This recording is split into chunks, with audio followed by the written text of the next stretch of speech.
नमस्कार, मी साक्षी आणि yes Marathi news मध्ये आपलं स्वागत। आता पाहूया एक स्पेशल रिपोर्ट। आज आपण आढावा लोकसभा मतदारसंघाच्या या आपल्या विशेष कार्यक्रमामध्ये कळवण तालुक्यात आलेलो आहोत।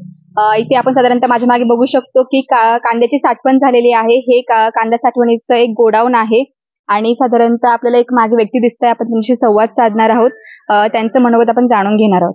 नमस्कार, नाव सांगा आपलं आणि प्रल्हाद तुळशीराम बागुल। साधारणतः आपण शेतकरी आहात का व्यापारी? शेतकरी आणि व्यापारी पण आहेत।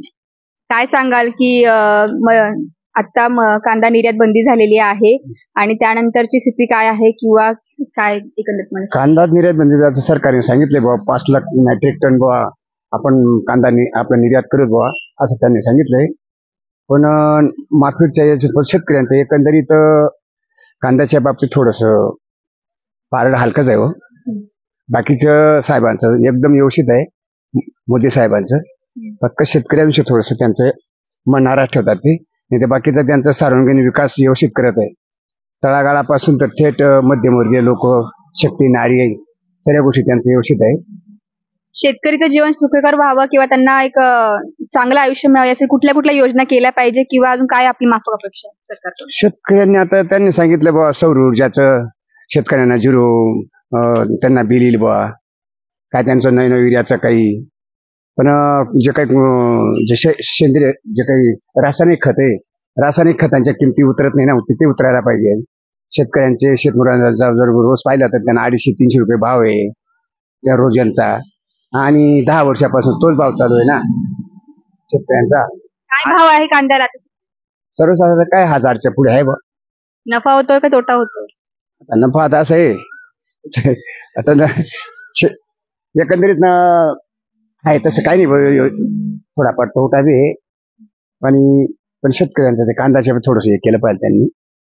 कुठलं सरकार शेतकऱ्यांसाठी फायदेशीर होतं किंवा योग्य होतं? नाही, शेतकऱ्यांसाठी फायदेशीर सरकार म्हटलं तर आपलं बीजेपीच आहे। हा, मोदी सरकार आहे ना, सर्वांचा सर्वांगीण विकास करणारा माणूस आहे। आम्ही त्यांच्यावर कुठला दोष देत नाही, सर्वांगीण विकास करणारा माणूस आहे। शेतकऱ्यांचा PM किसान योजना त्यांनी चालू केली। शेतकऱ्यांना आता नमो शेतकरी योजना महाराष्ट्र सरकार, शिंदे सरकारने त्यांनी 6,000, केंद्र सरकारचे 6,000, 12,000 रुपये ते आता एका शेतकऱ्याला देत आहेत ते। आणि बाकीचे नुकसान भरपाई वगैरे ते त्यांनी जाहीर केलेले, पण अजून काही शेतकऱ्यांच्या पदरात काही पडलं नाही अजून। साधारणतः खासदार ज्या आहेत त्या इथल्या या गावात स्थानिक आहेत, तर त्यांनी जेव्हा निर्यात बंदी झाली तेव्हा काही पावलं उचलली का किंवा त्यांनी कुठल्या उपाययोजना अजून केल्या पाहिजे? नाही, भारतीताई पवारांनी दिल्लीपर्यंत गेले होते ते, त्यांचे जे काही केंद्रीय मंत्री आहेत त्यांच्यापर्यंत त्यांनी तिथं पाठपुरावा केला। पाठपुरावा केल्यानंतर त्या ठिकाणी त्यांनी परत निर्यात उठवली, परत निर्यात बसवली। असं हे नाही, हे 2 आणि 4 दिवस उठवणं, 2-4 दिवस त्याला काय महत्व नाही। सरसकट त्यांनी काही काय ना आता सांगतात 5 लाख मेट्रिक टन नाफेड आहे, तर नाफेड जर खरेदी करायला तर त्यांनी निर्यात चालू करायला काही हरकत नाही, असं माझं मत आहे। आता उमेदवार आहेत महाविकास आघाडीचे भगरे सर, तर त्यांच्याकडून काय अपेक्षा आहे? जर उद्या निवडून आले तर त्यांनी कुठल्या उपाययोजना शेतकऱ्यांसाठी केल्या? हा, भगरे सरांचा माझा असं आहे, मी पक्षपाती काही बोलत नाही। कारण विषय असा आहे, ते सध्या जी चाऊल आहे, जे वार आहे ते मोदी साहेबांचं आहे। त्यामुळे आम्ही त्या उमेदवाराविषयी मी काही जास्त काही बोलू शकत नाही। दिंडोरी लोकसभा मतदारसंघातील हे आहे आभोणा येथील कांदा मार्केट। कांदा मार्केटमध्ये आपण आलेलो आहोत। आपण पाहू शकतो की आता संपूर्ण शेतकरी, जे कांदा उत्पादक शेतकरी आहेत ते आता आपल्या बरोबर आहेत। आणि आज कांद्याचा लिलाव जरी झाला असला तरी सुद्धा आज कांद्याला 1200 पासून तर 1700 पर्यंत आज कांद्याला मार्केट मिळालं। आपण पाहू शकतो की ज्या ठिकाणी 8 दिवसापासून कांदा हा खरेदीच बंद होती, परंतु शेतकरी आणि जे संचालक मंडळ आहे यांच्या समन्वयाने कांदा मार्केट सुरू झालेलं आहे। भाऊ, कांदा मार्केट कधी सुरू झालं? सकाळी 10:30. आता आपल्याकडे लोकसभा निवडणूक लागलेली आहे, रणधुमाळी सुरू झालेली आहे, तुम्हाला काय वाटतं? शेती मालाला भाव भेटले पाहिजे, आपली जी अपेक्षा आहे। तरी आज कांद्याची लेवल कशी आहे? हे 1200, 1500, 1550 पर्यंत आहे। आपल्या खासदार ताई केंद्रात होत्या, निर्यात बंदी उठायला पाहिजे होती। हो, उठायला पाहिजे। पण कमीत कमी आपला 2000 तरी भाव भेटले पाहिजे, बस एवढी इच्छा आहे। आता खताले महागाई झाले, हा? ताईंच्या हातात पूर्ण सत्ता नाही ना. आता ताईंनी सांगितलंय तर थोडंफार पुढे पाऊल उचलणारच आहे प्रत्येक जण. पण आता एकंदरीत परिस्थिती कशी आहे, तुतारी की कमळ? तुतारीच परिस्थिती आहे. आणि आता खर्च जर समजला तर एकरी 50,000 रुपये खर्च येतो कांद्याला. आणि तसं तर नाफेडची खरेदी जर पाहिली तर 2,000 रुपये भाव आहे. हा. अजून पण नाफेड खरेदीला उतरलेलं नाहीये. आता अपेक्षा आहे की नाफेड खरेदी लवकरात लवकर चालू करावी, शेतकऱ्याला चांगला भाव भेटावा. शेतकऱ्याला चांगला भाव भेटावा. पण आता मकाच जो होता, मका सुद्धा आता कमी भावात विकला जातो, कमी भावात विकला जातो. सोयाबीन विकलं गेलंय. काय वाटतं तुम्हाला, आता जे मोदी केंद्रात सरकार कसं असावं? केंद्र सरकार आपल्याला भाव देणार, म्हणजे प्रत्येक म्हणजे शेतकऱ्यांना भाव देणार असावं चांगलं. शेतकऱ्याची बाजू घेऊन चालणारं हा? असावं. शेतकऱ्याची बाजू घेऊन चालणारं असं सरकार असावं. सरकार 6,000 रुपये देतंय ना तुमच्या ते 6,000 रुपयाने सगळ्यांचं घर तेवढं चालतंय. हा. 6,000 रुपये देऊन ते फक्त सांगतोय की बाबा आम्ही 6,000 रुपये देतोय तुम्हाला. त्याच्याने थोडं सगळ्यांचं उदरनिर्वाह थोडं होणार आहे. खताच्या बद्दल काय सांगाल? खताचे गोवन पहिले होते 300 रुपये, आता झाले 1,000-1,200 रुपये. तो विचार जर सरकारने जर केला तर तो चांगली गोष्ट आहे. अपेक्षा काय आहे तुमची आता, नेमकं सरकार कोणतं आलं पाहिजे? सरकार कोणतंही यावं, फक्त शेतकऱ्यांचा थोडासा विचार केला गेला पाहिजे, दुसरा विषय नाही. शेतकऱ्यांचा विचार काय, 2-2 हजार रुपये खात्यावर येऊ राहिले ना तुमच्या आता? आता 2-2 हजार रुपये तर येणारच आहे हो, पण मग शेतमालाला भाव भेटला पाहिजे. आता खत खाद्यांचे भाव थोडे कमी झाले पाहिजे. आता ते 2,000 तरी येतात, पहिले ते सुद्धा येत नव्हते. ते 2,000 मध्ये काय होणार आहे? ते 2,000 आमचे आता 4-5 वर्षाचा मुलगा आहे, त्याची शाळेची फी 9 आणि 10,000 रुपये फी. सर्व आपण खाजगी मध्ये सगळं पाठवू राहिलो. सरकारी शाळांचे काही धोरण आहेत तेव्हा, त्याच्यामुळे काय 2,000 मध्ये बी काय होणार नाही. शेतीमालाला योग्य तो भाव मिळाला पाहिजे.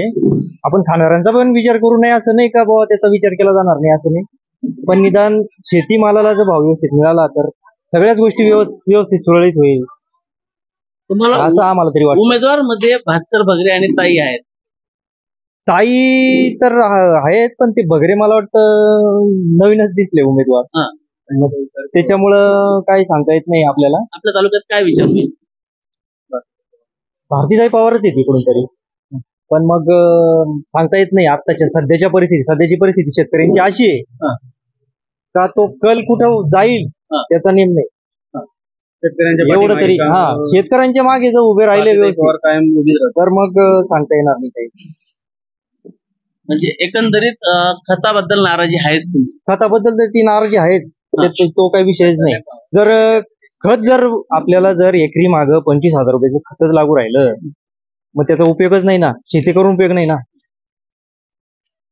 पोट जगायचं काम होऊ राहिलं फक्त. तरी ह्या शेतकऱ्यांच्या मुद्द्याकडे आता तरी नवीन जे उमेदवार आहेत यांनी प्रामुख्याने पाहिलं पाहिजे, असंच सर्वसामान्यांचं मत आहे. अबोना, नाशिक. आता आपण अबोण्याच्या मध्यवर्ती ठिकाणी आलेलो आहोत. इथे आपल्याला प्रवासी तसेच स्थानिक दिसत आहेत. आपण आज त्यांचे संवाद साधून घेऊयात आणि तसेच त्यांच्या समस्याही जाणून घेऊयात. शेतकरी आहात का? शेतकरी. आपलं नाव सांगा. काय निंबा सकाराम देवरे. कुठून आलात आपण? ममक. काय शेती करता का? शेती म्हणजे कांदा, गहू, बाजरी. कांद्याला भाव आहे का? कांद्याला भाव कमी आहे ना, कांद्याला भाव वाढावा ना. किती भाव यायला पाहिजे कांद्याला? कमीत कमी 3,000 जायला पाहिजे. कांदा निर्यात बंदी झालीये, अजून कांदा निर्यात बंदी उठवली, काय सांगाल? मग लई खर्च येतो बाई तिला. हे बा रोप टाकायचं तुम्हाला सांगतो, मग ते उपटायचं, लावायचं, काढा ना, अगो भरा ना, अगो टाळ्या टाका ना. कोणते सरकार यायला पाहिजे, भाजप की काँग्रेस? शरद पवार की मोदी? कोणतं सरकार शेतकऱ्यांसाठी योग्य आहे? कोणता सरकारी जो येतो तो खने निवडा पुरताच येतो, आणि निवडावून गेला तो बस ना गादीवर. कोणता बी सरकारचा तुम्ही सांगतो ना, मी तुम्हाला हे बाय भाजप तसे काँग्रेसने बी काँग्रेस सरकार होते. काँग्रेस सरकारनं वीज जिंकून टाकली गुजरातला, महाराष्ट्राची वीज गुजरातला जिंकून टाकली. तुम्हाला ऐकून घ्या, जी गुजरातल्या इकडे शेतकरीले रातनं पाणी भरायला दिली, त्याचा गुजरातची वीज बंद व्हायला पाहिजे आणि चालू व्हायला पाहिजे. काँग्रेसने कुठलीच कामं केली नाही असं वाटतं का तुम्हाला? काँग्रेसने कुठलीच कामं केली नाही असं वाटतं का? काही काम केलं नाही, काही काम केलं नाही. काही अपाहिजे सांगते आदिवासी सांगतात काम केलं नाही काँग्रेस. कुठल्या सरकारने कामं केली असं वाटतंय? आता भाजप चांगलं काम करतो बाबा. भारतीबाई तालुक्यातली धरणांची कामं कोणी केली? पवारने चांगलं काम केलं. विधी पवारनं या सारखे या बंधारा केलं इकडचा भाग सुधारवला.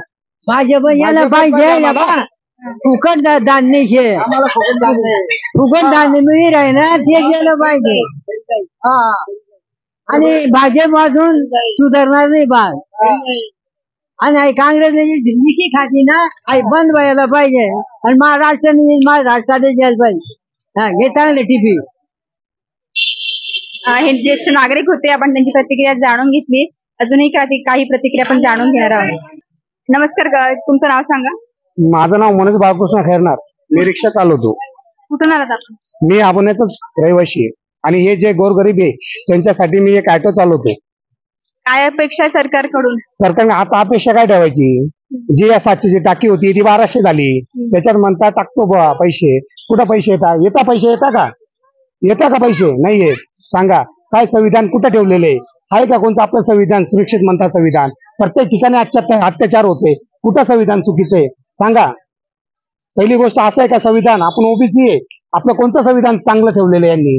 हे फक्त यांचं स्वतःचं राज्य बघताय. हे स्वतः चहावाला आज पंतप्रधान झाला, पण तुला पंतप्रधान कोणी केलं? त्या संविधानाने केलं. नाही पण संविधान तू त्या संविधानावर मोठं झालेला आहे का? काय केलं तू एखाद्या गोरगरिबासाठी? आज कळवण तालुका आपला आदिवासी आहे, काय केलं तू आदिवासीसाठी सांगा मला तुम्ही. खासदार साधारणतः संविधान बदलण्याची भाषा करतात. कोणाचं खासदार साधारणतः संविधान बदलण्याची भाषा? आता त्याच्याकडे कोणी आहे का कम्प्लिकेट संविधान लिहण्यासारखा? आता तुम्ही अमेरिका परा, न्यूझीलंडचा कुठेही जा, लंडन सारख्या देशामध्ये बाबासाहेबांचा मंगळ आहे. बाबासाहेब पाहिजे ते करू शकत होते. तुम्ही शिकलेले सवरलेले सांगा बाबासाहेब पाहिजे ते करू शकत होते. बाबासाहेब एखाद्या गोष्टीसाठी लढले का? आज संविधान लिहणं म्हणजे सोपी गोष्ट नाही. आज आपण बारीक मुलगा सुद्धा आपण इतका मोठा करू शकत नाही. ज्या मुलाला विचारतो त्याचं नाव सांगू शकतो. काल परवा त्या संविधानाचा कार्यक्रम झाला बघा. तर छोटा मुलगा इतका प्रेमाने बोलतो का? बोलतो का ते अधिकार कोणी दिले? संविधानाने दिले. आता निवडणुका येत आहे, अनेक गोष्टी झालेल्या आहे. अनेक देश बचाव भाजप हटाव, देश बचाव भाजप हटाव. याचं कारण तुम्ही मला सांगा. याचं कारण काय तुम्ही मला सांगा. नाही तर गोरगरिबाला विचारा याचं कारण काय बा? असं मतदान कुणाला करणार? मतदान ऐका, मतदान तर बघा आम्ही अंतःकरणात सांगतो. आम्ही करू तर या आठवड्यात करून तर पैशाला करू. आमचं मत वाया जाणार आहे. मत वाया जायचं कारणही तुम्हाला सांगतो. त्याचं कारण एकच, पैशाला गेल्यानंतर काहीतरी सत्तेत कळल काही पैशाला का मतदान जाते. खरंय खोटे? आणि या आठवड्यात करायचं कारण एक का तो माणूस जीव रात्र एकत्र करतो, मोर्चे काढतो का सामान्य मानवासाठी? आदिवासी म्हणून तो जिवंत असतो इथं या आठवडीवाला, ना राष्ट्रवादी ना काँग्रेस. साधारणतः आता तरी एक लघु उद्योग असतील किंवा व्यापाऱ्यांसाठी किंवा शेतकऱ्यांसाठी कुठलं सरकार? व्यापारी बघा ते त्यांचे बिझी आहे, पण आमच्या सामान्य माणसासाठी कोण आहे इथं? JP गावितांचा जो पाठिंबा आहे तो राष्ट्रवादीला आहे, त्याबद्दल तुम्ही काय सांगाल? आता बघा ते पाठिंबा कुठेही दो, आमच्यासाठी जो धावतो तो आमच्यासाठी महत्वाचा आहे. खरंय खोटे? भावी साहेब आपल्यासाठी धावता का नाही? खरं सांगा. यंग पिढी खरं सांगा, खोटं बोलू नका. ही वेळ आहे. भावी साहेब धावता ना आपल्यासाठी? त्यांनी जर सांगितलं उद्या तुतारीला पाठिंबा द्या, तिकडे मतदान करा, तर तुम्ही कराल? नाही, मी स्वतः नाही करू शकत. मी वाटलं तर भारीपला करेल. हो, ते भारीपचं शीट येणार नाही, पण आपली लोकसंख्या दाखवा लागेल. ओबीसी काय असं काय वाटतं तुम्हाला? तुमचे कन्फ्युज नका. असं प्रेमाने एकदम म्हणजे ऐका, प्रेमाने बोललं आणि आपल्या भाषा ठेवा, बिनधास्त ठेवा. का की आपण संविधानामुळे मोठे भाऊ. खरंय खोटे माऊली? हे साधारणतः एक लघु उद्योग व्यापारी म्हणजे साधारणतः स्थानिक नागरिक होते, त्यांच्या आपण प्रतिक्रिया जाणून घेतलेल्या आहे. अजूनही काही स्थानिक नागरिक आहेत, त्यांची प्रतिक्रिया आपण जाणून घेणार. आपलं मनोहर पंढरनाथ पवार. कुठून आलात आपण? अबोण्याचे. काय व्यवसाय आपला? कांद्याचा मार्केट होते व्यापारी. हो. काय स्थिती आहे व्यापाराची एकंदरीत आणि कांद्याचा भाव काय होता? कांद्याचे भाव 1300 रुपयापासून 1700 रुपये आज भाव होते. थोडेसे एक्सपोर्ट थोडा चालू केला पाहिजे, थोडा शेतकऱ्यांना दिलासा मिळेल. कमीत कमी 2000 रुपये तरी कांदे गेले पाहिजे. काय अपेक्षा आहे किंवा काय मागणं आहे सरकारकडून? सरकारने एक्सपोर्ट चालू केला पाहिजे, बाकी काही नाही. बाकी सगळं व्यवस्थित. व्यापारी असतील, शेतकरी असतील, कुठलं सरकार योग्य होतं, भाजप की काँग्रेस? दोन्ही सरकार व्यापारात सारखेच असतात. व्यापारी माणसाला कोणतंही सरकार आलं ना ते सारखं आलं, त्यांच्या कुठे टॅक्स घेणारच. भाजपचं आलं तर टॅक्स घेणार, काँग्रेसचं आलं तर टॅक्स घेणार. तसं व्यापाऱ्यांना काही अडचण येत नाही. कांदा निर्यात बंदी झाली होती आता सध्या, तर त्याचा कितपत व्यापारावर परिणाम झाला किंवा व्यापारी कंप्लीट जाम झाले, पैसे पूर्ण नुकसान झालं व्यापाऱ्यांना. जे व्यापारी जवळ देश लागले, फार नुकसान झालं व्यापाऱ्यांचं. खासदार आपल्या भारती पवार आहेत आणि दुसरे महाविकास आघाडीचे आहेत, तर दोघांपैकी कुठलं उमेदवार जे आहे ते व्यापाराच्या दृष्टीने किंवा शेतकऱ्यांच्या दृष्टीने योग्य असेल? आम्हाला भारती पवारच चाललं ना, आमचे ते भाऊबंदच आहेत, आम्ही पण पवार आहेत ना. आमच्या तालुक्याच्या खासदार आहेत, त्यांचे सासरे येते पवार साहेबांचे आम्ही पहिल्यापासून बांधलेले माणसं आहे, त्याच्यामुळे आम्हाला भारती पवार चालत. आम्ही पक्ष म्हणून नाही बघत, व्यक्ती म्हणून मतदान करतो आम्ही. आमच्याकडे पक्ष, माझ्याकडे एक पण पक्षाचा लेबल नाही, मी कोणत्याच पक्षात राहत नाही. आबवण्यासाठी कितपत विकास कामं केलेली आहे किंवा कितपत करायला पाहिजे अजून विकास होण्यासाठी, काय सांगाल? आबवण्यासाठी रस्त्याचे थोडे कामं झालेले, माननीय आमदार नितीन पवारांनी केलेले, काही भारती पवारांनी केले, दोन्हींनी कामं केलेले. इथे 60 खाटांचं रुग्णालय पण झालेलं आहे आबवण्याला. नितीन पवारांच्या हस्ते आमदार आहेत राष्ट्रवादीचे, त्यांनी पण रस्त्याचे कामं केले, धरणांचे कामं केलेले, त्यांनी आज व्यवस्थित कामं करत. शेतकरी कुठतरी नाराज दिसतात, त्याबद्दल तुम्ही काय सांगाल? नाही, नाराजी राहणारच ना. नुकसान झाल्यानंतर प्रत्येक माणूस नाराजच होतो ना. तुमच्या खेळात 10 रुपये पडले तरी तुमचं मन खाली होतं. शेतकरी थोडेफार पैसे कमी आले, खतांच्या किमतीवर बोललं गेलं आता बाजार समितीमध्ये आणि कांद्याच्या भावावरही बोललं गेलेलं आहे की आम्हाला योग्य तो भाव मिळाला पाहिजे, 2000-3000 असा भाव मिळाला पाहिजे. मग त्याबद्दल नाही, 2000 ते 2500 रुपये मिनिमम भाव पाहिजे शेतकऱ्याला. कारण कांद्याचं मी स्वतः शेती करतो, कमीत कमी 1300 ते 1500 रुपये क्विंटल खर्च येतो आणि त्या शेती करताना 4 महिने पाणी भरावं लागतं. कमीत कमी दर महिन्याला 100 रुपये जरी मिळाले एक्स्ट्रा, 1500 रुपये आता गेले तुमचं. एप्रिलमध्ये 1500 गेले, जून मध्ये 1600, मे मध्ये 1700, असं जे एक महिन्याचा त्याचं घट पण होते, मालाची वजनाची घट होते. खताच्या किमती वाढल्या असे त्यांचं म्हणणं होतं. खताच्या किमती जास्तच आहे, त्याच्यावर जीएसटी जास्त लावलेला आहे, तो कमी केला पाहिजे. हे एक व्यापारी होते आणि शेतकरी सुद्धा होते, त्यांनी आपल्या प्रतिक्रिया मांडल्या आहेत. इथे लोकसभा मतदारसंघाचा आढावा आहे. आपल्या विशेष कार्यक्रमात आपण आलेलो आहोत इथल्या दैवत इथे या तालुक्यामध्ये आहे, तर इथे जी सामान्य जनता आहे आपण त्यांची प्रतिक्रिया जाणून घेणार आहोत. नमस्कार, नाव सांगा आपलं? नमस्कार, विठोबा संपत चव्हाण, कुठून आलात आपण? बोरदैवत. काय सांगाल, काय व्यवसाय आपला किंवा काय शेती करतात? शेतकरी आहे ना. काय पिकते शेतात? कांदा, बटाटा, टमाटा, कोबी, फ्लोर, अनेक जेवढे आमच्या भागामध्ये जे पिकं आहेत, नगदी पिकं आहेत, रबी पिकं आहेत, भाजीपाला आहेत, वाल आहे, घेवडा आहे, ते पिकं. काय सध्या तुमच्या उत्पादनाला किंवा पिकाला कितपत भाव मिळतोय? आता भाव असा आहे की आता कांदे लावलेले आहेत, कांद्याला बाजार नाही. मागच्या वर्षी असं 30 रुपये 35 रुपये शेतकऱ्यांच्या हातात येत होते, आमच्या हातात निर्यात बंदी केली, ते 1200 रुपये द्यावा लागले. 40% शुल्क काढून ते पैसे किती येतात आम्हाला शेतकऱ्यांना? मग तोटा झाला शेतकऱ्यांचा. मेथीचे टमाटे फेकून द्यायला लावले, नंतर वालाला बाजार नाही, कोथिंबिरीला बाजार नाही, म्हणजे अनेक असे फळफळावळ आहेत, अनेक गोष्टी आहेत, भाजीपाला आहेत, त्यांना बाजारच भेटत नाही. शेतकरी हैराण झालाय. कांदा निर्यात बंदी उठवणार होते 31 मार्चला, अजून उठवण्यात आलेली नाहीत, काय सांगाल? आता ती उठवण्यात आली नाही, मग आता ते सरकारच तसं आहे ना. शेतकरी फक्त जागेवर बोंबलत बसलाय, शेतकऱ्याच्या हातात काही येत नाही. काय भाव येतोय कांद्याला? कांद्याला भाव चाललाय आता 800, 900, 1000, 1200 रुपये. काय परवडतं? कितपत भाव यायला पाहिजे? कितपत भाव म्हणजे 40 रुपये 45 रुपये एवढं तरी आम्हाला किलो मांग बाजार यायला पाहिजे. एका एकराला 40,000 रुपये खर्च येतो, त्याच्यामध्ये 2 ट्रॉल्या माल निघतो. वातावरण तापलं, पाणी पाऊस पडला, वातावरण खराब झाला, फवारा मारा, फलाना करा, एवढा बाजार दिला तर आमची ती म्हणजे पैशाची भर येते, नाहीतर शेतकरी मेला. कुठलं सरकार शेतकऱ्यांसाठी योग्य होतं, भाजप की काँग्रेस? तो भाजप काय नाही, भाजप तो उपाशी आणि शेतकरी उपाशी, असा झालाय हा आजचा काळ. शेतकऱ्यांसाठी कोण योग्य, मोदी की शरद पवार? शरद पवार साहेब पूर्वी कृषी मंत्री असताना कधीही निर्यात बंदीचा हा विषय आलेला नव्हता. आमच्या मालाला बाजार भेटत होता किंवा कुठेही ठिकठिकाणी त्यांनी मार्केट काढले. आता आभोण्याला मार्केट आहे, कळवणला मार्केट आहे, म्हणजे जवळपास त्यांनी शरद पवार साहेबांनी मार्केट आम्हाला दिलं बऱ्यापैकी. पण मग ते बाजार नाही ना भाजप सरकार असल्यामुळं. काय सांगाल शेतकऱ्यांच्या स्थितीबद्दल? शेतीविषयी अशा काय पाहिजे, सगळा शेतीविषयी संपून टाकला त्यांनी, शेती कशामध्ये ठेवली नाही. या मोदीने आम्ही सगळी हुकुमशाही केली आहे त्यांनी, तरी पुन्हा आता येता इलेक्शन मध्ये त्याचे 2-4 पुढे जागा मिळणार, त्या लक्षात ठेवा तसं. कारण लोक एवढं येतात की काय शेतीवाला शेती पूर्ण संपून टाकली त्यांनी. कांदाले पाहुणे, वांगाले पाहुणे, मिरचीले पाहुणे, कुठलाच पिकले पाहुणे. त्यामुळे याचा लोक कार्यक्रम लावण्याचे फक्त लोक सांगते नाही, त्याची हुकुमशाहीची दादागिरीची त्यामुळे लोक सांगते नाही. पण सगळ्या खेडापाड्यात लोक सगळ्या खेडापाड्याला लोक जर ठरेलचे याचा गेम करणार असेल काही चिंता करा नाही तुम्ही. याच्या हाती आले फोड त्याले फोड 553 पक्ष फोडी बी त्याच्या जागा पुऱ्या होते नाही. एवढा लोक फोडात ना, उलट त्या कमी जागा होणार त्याच्या. अजित पवार फोडतील लबाड, ते एकनाथ शिंदे लबाड, या 2-4 लबाड फोडीन त्याच्या का जागा मिळायचे का? लोक उलट जास्त तापी घ्यात, आता जास्त वैताकी घ्यात. त्याच्यामुळे त्यांना कुठलीही जागा मिळणार नाही आणि त्याची हुकुमशाही आता बंद होणार. त्यामुळे कुठली विचार करा नाही तुम्ही. एवढं शेतकरी राजा पुरा वैताकी घ्या. अबकी बार 400 पार असं नारा नाही दिला. नाही, आपली बाळा सगळं दिपाड माहिती एक बी राहणार नाही, एक बी येणार बीजेपी वाला असं कार्यक्रम होणार ते चाटा मारणार फक्त. रिकामी बांधवर कुराड कशी राहणार फक्त त्या लोक एकच काढ राहणार. नाही तर त्याच लोक नाही राहील, त्या याले बोलाव त्याला बोलाव चाटामारी बोलावणार. त्यामुळे त्याच लोक काही राहील नाहीत. त्या फक्त आता दादागिरी का चाललं त्याचं, तर त्याची दादागिरी सगळी मोठा करायचे लोक. काय चिंता करायची तुम्ही? शेतकऱ्यांना मानधन दिलं जात आहे. बाई 6,000 देतात, 100 लाख कोटी जनता चुकाय द्या.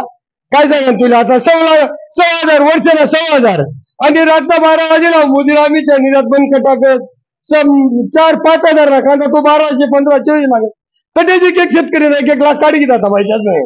त्या बिचारचं इलेक्शनले या सगळ्या उद्योगपती जेवढा असतात ना चोर, या 10-12 चोर पुशी राहतात फक्त त्या.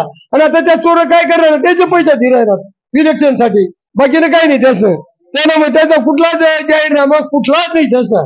20 मोदी 10 वर्ष पैसा गेलाय ना, 15 लाख खाता टाकू. या नवीन पिढी तर पुरी वाटलाय बाई त्याची कोणीच नाही. नवीन पिढ्यातले नोकऱ्या ठेवा कुठल्याच नोकऱ्या नाहीत. त्यामुळे याचा बंदोबस्त लोक करणार, काय चिंता करत. हे होते सामान्य नागरिक, हे होते रामा पाटील आणि साधारणतः संपूर्ण इथले जनता, सामान्य जनता यांनी आपला आक्रोश जो आहे, भावना ज्या आहे याचे व्यक्त केलेला आहे. आज आपण बोरदैवत येथे आलेलो होतो. इथल्या सामान्य जनतेच्या आणि जे भगरे सर होते उमेदवार, त्यांची प्रतिक्रिया आपण जाणून घेतलेली आहे. आपण भेटणार आहोत लोकसभा मतदारसंघाचा आढावा या आपल्या पुढच्या कार्यक्रमात एका नवीन तालुक्यासह. तोपर्यंत बघत राहा.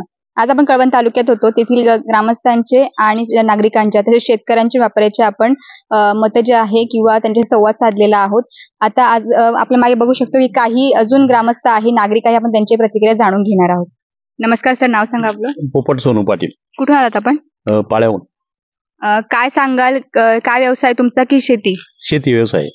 काय सांगाल शेतकऱ्यांच्या परिस्थितीवर? कांदा निर्यात बंदी 31 मार्चला उठणार होती पण अजूनही उठली नाहीये, तर काय सांगाल त्याबद्दल? खूप मोठ्या प्रमाणात नाराजी आहे. म्हणजे शेतकऱ्यांचं मोठ्या प्रमाणात नुकसान केलेलं आहे या सरकारने. तेवढ्यामुळे शेतकरी वर्ग 100% नाराज झालेला आहे आणि तेवढ्यामुळे या सरकारच्या विरोधात सगळा मतदारसंघ जाणार. काय पिकते शेतात आणि कांदे, गहू, हरभरा, मिरची. काय भाव येतोय कांद्याला सध्या? कांद्याला काय भाव? 1100 रुपये भाव जातो आज. खर्च म्हटलं तर 1500-1600 रुपये. खर्च पूर्ण निघायला तयार नाही, अशा पद्धतीची परिस्थिती. शेतकरी खूप मेट्या कुटीला आलेला आहे. सरकारचं लक्ष नाही. कुठलं कांदा शेतकऱ्यांसाठी सरकार योग्य होतं, भाजप की काँग्रेस? तसं मग आतापर्यंत 10 वर्षात भाजप सरकारने शेतकऱ्यांकडे एकदम दुर्लक्ष केलेलं आहे. तसं जर बघितलं तर यापूर्वी काँग्रेसने काही का होईना शेतकऱ्यांचा विचार करत गेले, यांनी विचारच केला नाही. एवढंच खरं. खूप अजूनही काही ग्रामस्थ आपण त्यांची प्रतिक्रिया जाणून घ्या. नमस्कार काका, काय नाव आपलं? नामदेव गांगुर्डे. कुठून आहात आपण? मी पाळ्याहून आलोय, पाळे खुर्द तालुका कळवण या ठिकाणून. काय आपला व्यवसाय? मी शेती व्यवसाय करतोय. शेती व्यवसाय करत असताना कांदे असतील, टमाटा असेल, हिरवी मिरची असेल, त्यातल्या त्यात गहू आहे, हरभरा आहे, भुसार होई, सगळंच आहे. काय भाव आहे कांद्याला किंवा काय सांगा? कांदा आजच्या परिस्थितीला कांदा आहे 1100 रुपये 1200 रुपये विकतो. परंतु खऱ्या अर्थाने कांद्यात उत्पादन खर्च जर बघितला तर तो सुद्धा आजच्या बाजारभावात निघत नाही. आणि शासनाच्या माध्यमातून बघितलं गेलं तर शासन मध्येच नाफेडची खरेदी करतं. नाफेड खरेदी करून स्टोअर केला जातो आणि तोच पुन्हा माल 2 पैसे वाढणार असतील तर त्यावेळेस तोच माल पुन्हा बाजारात आणला जातो.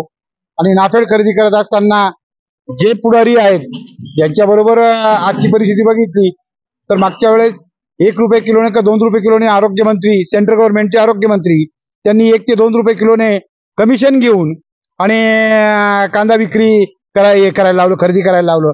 आणि ठराविक प्रोड्युसर कंपन्या ज्या आहेत, ज्या कृषी कंपन्या 10-5 कंपन्या आहेत, त्या तालुक्यात तर माझ्या माहितीपर्यंत 10-5 लोकच असे आहेत की ते श्रीमंत केले आणि स्वतःही श्रीमंत झाल्या. अशी परिस्थिती जर शेतकऱ्यांची असेल तर तो शेतकरी पूर्ण नागावरच होतोय. त्याला कुणीही वाली राहिलेला नाही. कांदा तसाच आहे. आज हिरवी मिरचीचं उत्पादन जर बघितलं, उत्पादन खर्चाला एकरी 2 लाख रुपये खर्च आहे, परंतु आज 20 रुपये किलो मिरची विकते, तिलाही बाजार भाव नाही. टोमॅटो आज पुन्हा 100 रुपये कॅरेटवर आलेले आहेत. हे शेतकऱ्यांनी नेमकं करायचं काय आणि ते जगायचं कसं? आज जगणं मुश्किल झालंय शेतकऱ्यांना. ही परिस्थिती खूप वाईट आहे. आणि कोणतंही सरकार, खऱ्या अर्थाने मी पहिल्यांदाच सांगेल, कोणतंही सरकार, त्यातल्या त्यात बीजेपी सरकार नालायक सरकार नाही. म्हणजे एकच नंबर पाय म्हणावं लागेल की अशा पद्धतीचं सरकार या भारताने कधी बघितलं नाही आणि त्यांनी पुन्हा बघू नये. शेतकऱ्यांना असे सरकार पुन्हा दाखवू नये ही सर्व शेतकरी अपेक्षा करतायत. शेतकऱ्यांना मानधन दिलं जातं, त्याबद्दल काय सांगाल? काय मानधन द्यायचंय? 18% GST घ्यायची. मी आता 1-2-3 एकरचा शेतकरी, मी काही मोठा शेतकरी नाही, 3च एकरचा शेती, परंतु वर्षभरात मी 1,00,000-1.25 लाख रुपयाचे खत खाद्य घेतो. जीएसटीच्या माध्यमातून 22 ते 25% हजार रुपये मी भरतो आणि मला 2,000 रुपये 6 महिन्याला का 3 महिन्याला देतात. म्हणजे घेताना 22,000 घ्यायचे आणि देताना 2,000 द्यायचे. हा कोणता हिशोब आहे? की आमचेच पैसे आम्हाला परत, ते सुद्धा पूर्ण नाही, त्याच्यातून सुद्धा ते कमिशन घेतल्यासारखंच म्हणावं लागेल. जे सरकार कमिशन घेतं आमच्याकडून, अशा प्रकारचाच हा उद्योग आहे. कुठलं सरकार शेतकऱ्यांसाठी योग्य, किंवा मोदी की शरद पवार? नाही, शरद पवार तर खऱ्या अर्थाने शेतकऱ्यांचे पंचप्राण आहेत. शेती या विषयावर शरद पवारांच्या विषयी कोणी बोलूच नाही. ते पूर्णपणे पूर्ण आहेत शेतीच्या बाबत, किंवा तुमच्या देशाच्या बाबतीत सुद्धा. अगदी गृहमंत्री असताना, कृषी मंत्री असताना त्यांनी जे काम केलंय ते आजही लोकांना हे होतं. पूर्वीच्या काळात फळबागा केल्या आहेत, फळबागांना अनेक प्रकारची अनुदानं दिली त्यांनी. जवळजवळ मला वाटतं 72-73 कृषी मंत्री असताना 72,000 कोटीचा शेतकऱ्यांची कर्जमाफी केली. मला सांगा, आतापर्यंत कोणीच असं केलं नाही. पण एकमेव शरद पवार असे आहेत की ते सरकारात असताना, मनमोहन सिंग पंतप्रधान असताना त्यांनी 72,000 कोटी रुपये शेतकऱ्यांसाठी माफी दिली. या सरकारने बाकी उद्योजकांना माफी देण्याचा उद्योग चालू आहे. आज बी कोणी बघावं तर कोण म्हणतं बीप कंपनीने एवढं दिलं, अमुक कंपनीने एवढं दिलं. काय म्हणजे हा काही प्रश्न आहे का? शेती या विषयावर कोणी लक्ष द्यायला तयार नाही. आणि 100% शेतकऱ्यांची नाही, भुजबळांची सोसायटी माफ केली जाते, शेतकऱ्यांची नाही. आता 52 कोटी रुपये कर्ज माझ्या माहितीप्रमाणे गिरणा सहकारी कारखान्यावर होतं आणि तो गिरणा सहकारी कारखाना भुजबळांनी विकत घेतला. त्यानंतर त्यांनी कर्ज बघितलं नाही, त्याच्यावर पैसे भरलेच नाहीत. इंडिशी बँक थकवली. आज 52 कोटीपैकी 26 कोटी भुजबळांना माफ केले. म्हणजे भुजबळांना जर जिल्हा बँक माफ करू शकते, पण सर्वसामान्य शेतकऱ्यांना कोणत्याही प्रकारचं माफी योजना नाही. आणि भुजबळांना माफी योजना कशी होती? त्यांनी सरसकट शेतकऱ्यांना ती माफी योजना लागू करावी ना. आता साधारणतः भारतीताई पवार यांना उमेदवारी जाहीर झालेली आहे आणि महाविकास आघाडीचे भगरे सर यांना उमेदवारी जाहीर झाली. तर काय अपेक्षा आहे दोघांकडून पण, आणि कुठले उमेदवार हे शेतकऱ्यांच्या जे काही आशा असतील त्याला खरे उतरते, काय वाटतं? नाही, भारतीताईंच्या बाबतीत आम्ही 5 वर्ष बघितलं, त्यांनी फक्त कमिशन घेण्याचं काम केलं. भारतीताईंनी काम हा विषयच नाही. मतदारसंघात मी माझ्या गावातून भारती पवारांना जिल्हा परिषदला आम्ही इथून आमच्या गटातून निवडून दिलं, त्याच्यानंतर खासदार म्हणून निवडून दिलं आणि त्यांच्याकडनं खूप अपेक्षा होत्या. आम्ही एक छोटंसं काम घेऊन गेलो होतो, परंतु ताईंनी आमच्याकडे डुंकूनही पाहिलं नाही. आम्ही आमच्या गावाला माफ घेऊन गेलो होतो. आमच्या गावाला ते एक काम आलेलं होतं, ते काम परत केलं, तिकडच्या गावाला दिलं, पाळे बुद्रुकला. जे अगदी ताईंच्या कामाच्या बाबतीत ताई एकदम निष्क्रिय. आणि कुठेतरी जायचं, कांदे निवडायचे, मिरच्या निवडायच्या किंवा गाणे म्हणायचे, हे काही मिनिस्टरांचे काम आहेत का? त्यांनी या तालुक्यासाठी कुठलेच विकास कामं किंवा काहीच केलं नाही शेतकऱ्यांना? तालुक्याने माझ्या माहितीप्रमाणे या जिल्ह्यात काहीच नाही. आज सेंट्रल मिनिस्टर असताना ताई कोणत्याही इतका मोठा प्रोजेक्ट आला पाहिजे होता. जसं यशवंतराव चव्हाणांनी या जिल्ह्याला 2 प्रोजेक्ट दिले, त्याच पद्धतीने भारती पवारांनी एखादा प्रोजेक्ट केला पाहिजे होता आरोग्यमंत्री असताना.